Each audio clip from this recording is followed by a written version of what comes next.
큰 수해가 난 지 나흘이 지났지만 제대로 된 복구는 엄두조차 내지 못하고 있습니다. 추가 피해를 막기도 힘에 부치는 상황입니다.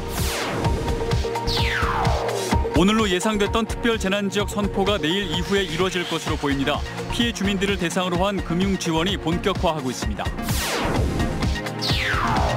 충주호에 거대한 쓰레기섬이 생겼습니다. 폭우로 상류에서 떠내려온 쓰레기들인데 2006년 장마 이후 14년 만에 가장 많습니다. 한 업체가 목재 가공업으로 허가를 받고 폐스티로폼 재활용 시설로 사업 변경을 추진해 논란이 되고 있습니다. 해당 건물과 600여 미터 떨어진 학교의 학부모들은 반발하고 있습니다. 여러분 안녕하십니까. CJB 8시 뉴스 시작합니다. 집중호우를 동반한 장맛비로 충북이 가장 큰 피해를 본 건 지난 2일 일요일 아침이었습니다. 큰 수해가 난 지 이제 나흘이 지났는데 제대로 된 복구는 엄두조차 내지 못하고 추가 피해를 막기도 힘에 부치는 상황입니다. 김기수 기자입니다. 제가 지금 있는 곳은 충북선 3탄역입니다. 폭우로 인해 토사가 흘러내리면서 선로가 모두 차단된 상태인데 추가 피해를 막기 위한 작업이 진행 중입니다. 흙더미를 실은 덤프트럭이 오가고 중장비도 복구 작업에 쉴 새가 없습니다. 계속해서 쏟아지는 장맛비에 선로를 가로지르는 계곡이 만들어졌고 산사태로 인해 선로의 흔적도 찾기가 쉽지 않습니다. 충북선 복구까지는 한 달, 태백선의 운행도 연기됐습니다. 추가 피해를 방지하기 위해서 선로에 쌓여있는 토사를 빼내거나 물기를 잡아주는 작업들만 하고 있는 거죠, 지금. 병천천 범람 위기로 주민 대피령이 내려졌던 옥산면에도 농장 피해가 잇따랐습니다. 콘크리트 제방이 무너져 내렸고 하우스는 힘없이 주저앉았습니다. 하천이 넘치면서 이곳 밭을 그대로 덮쳤는데 지금은 이렇게 임시 제방을 쌓아놓은 상태입니다. 물이 갈 데가 없잖아요. 역류를 했으니까. 그렇게 일로 물을 치고 들어온 거예요. 넘어온 거예요. 넘어와가지고 계속 차 넘어오니까 여기가 가득 차면서. 단양군 어상천면에서 실종된 50대 남성의 시신도 발견됐습니다. 사고 지점에서 11km 떨어진 도전교 아래에서 수면 위에 떠올라 있던 시신을 수색하던 소방대원이 발견해 인양했습니다. 소방당국은 추가 실종자를 찾기 위해 600여 명의 소방력을 동원해 수색 작업을 진행하고 있습니다. CJB 뉴스 김기수입니다. 정부가 당초 오늘로 예상됐던 특별재난지역 선포를 내일 이후로 단행할 것으로 보입니다. 충주와 제천, 음성, 단양, 진천 등 도내 5개 지역이 대상인데 이들 지역 피해가 워낙 커서 전방위적인 지원이 절실한 상황입니다. 구준회 기자입니다. 2,000제곱미터 넓이의 인삼밭이 물바다로 변했습니다. 4년을 자식처럼 키운 인삼이 모두 물에 잠겼습니다. 수억 원의 투자금을 모두 날릴 처지인 농민은 망연자실입니다. 앞으로 2년을 더 키워야 되는데 벌써 이미 죽이 썩고 이 삶이 상하기 시작해서 어쩔 수 없이 지금 이렇게 인삼을 채굴하고 있어요. 충청북도가 정부에 요청한 특별 재난지역 선포가 내일 이후 이뤄질 것으로 보입니다. 경기 지역 피해를 추가 검토하기에 선포를 늦춘 것으로 알려졌습니다. 정부는 특별 재난구역으로 지정된 지자체 복구비의 최대 75%를 국고에서 지원하고 앞선 인삼농가처럼 농업시설이나 주택이 피해를 입은 경우 생계구호를 위한 재난지원금을 지급할 예정입니다. 또 건강보험료와 통신, 전기료 등 6가지 공공요금도 감면합니다. 충북농협도 농업인들의 피해 회복을 위한 각종 지원책을 내놨습니다. 농기계 무상수리와 수해지역 농산물 특별 판매, 자금 대출과 상환 유예 등의 금융 지원을 실시합니다. 재복구 인력 지원과 농촌주택 개량 자금 등 재복구 자금을 지원하고 카드 대금과 대출금 이자 상환 유예도 실시할 예정입니다. 신한과 KB국민, BC 등 카드 업계도 피해 고객을 대상으로 상환 유예와 연체금 감면, 대출금리 우대 등의 특별 금융 지원을 실시합니다. CJB 뉴스 구준혜입니다. 수도권 식수원인 충주호에 쓰레기섬이 생겼습니다. 400mm가 넘는 폭우로 상류에서 떠내려온 온갖 쓰레기들이 쌓여 섬을 만들었는데요. 쓰레기 수거 전쟁이 벌어지고 있는 현장을 이은영 기자가 다녀왔습니다. 수도권 최대 식수원으로 국내에서 가장 큰 인공호수인 충주호입니다. 그런데 정작 물은 보이지 않고 온통 쓰레기 천지입니다. 계속된 폭우에 상류에서 떠내려온 쓰레기들이 뒤섞여 거대한 쓰레기 섬을 만든 겁니다. 네, 보시는 것처럼 이곳이 과연 호수인지 쓰레기장인지 도저히 구분이 가지 않습니다. 각종 플라스틱 병이며 스티로폼 또 나뭇가지 등등 온갖 쓰레기가 다 떠내려왔습니다. 현재까지 유입된 쓰레기는 35,000 세제곱미터, 적게 잡아도 5만 톤에 달합니다.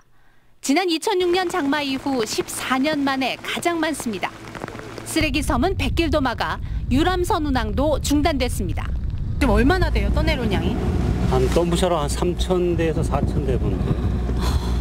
이걸 다 치우려면 얼마나 걸릴까요? 한 달 더 걸릴 것 같은데요. 네. 호숫가에서는 중장비를 동원해 쉴 새 없이 쓰레기를 건져 올리고 있지만 밀려드는 쓰레기는 끝이 없습니다. 쌓아놓은 쓰레기는 이미 산을 이뤘고 좋기 한 달은 매달려야 합니다. 지금 해도 끝이 없는데 앞으로 뭐 비가 더 온다든지 이러면 부유물이 더 늘어나기 때문에 뭐 작업하는데 굉장히 애로사항이 많습니다. 한국수자원공사는 4개 지점에 그물망을 설치해 쓰레기 유입을 막고 있지만 비 소식이 남아있어 충주호의 수질 악화는 피할 수 없어 보입니다. CJB 뉴스 이윤영입니다. 청주에서 대규모 이슬람 종교 집회가 열렸고 여기에 코로나19 확진자들도 참석했다는 보도가 나간 후 시민들의 걱정이 이만저만이 아닙니다. 무엇보다 청주시가 이 종교 행사를 사전에 알고도 현장에 나가보지도 않았다는 사실이 확인되면서 무사안일 보건행정이라는 비난이 일고 있습니다. 안정은 기자의 보도입니다. 이틀 사이 도내에서 코로나19 확진 판정을 받은 우즈베키스탄인은 모두 6명. 이들은 지난달 31일 청주시 복대동 신율본 공원에서 열린 대규모 이슬람 종교 행사에 참석했습니다. 당시 행사 영상을 보면 거리 두기가 지켜지지 않았고 상당수는 마스크를 턱에 걸치고만 있는 등 방역 수칙이 제대로 지켜지지 않았습니다.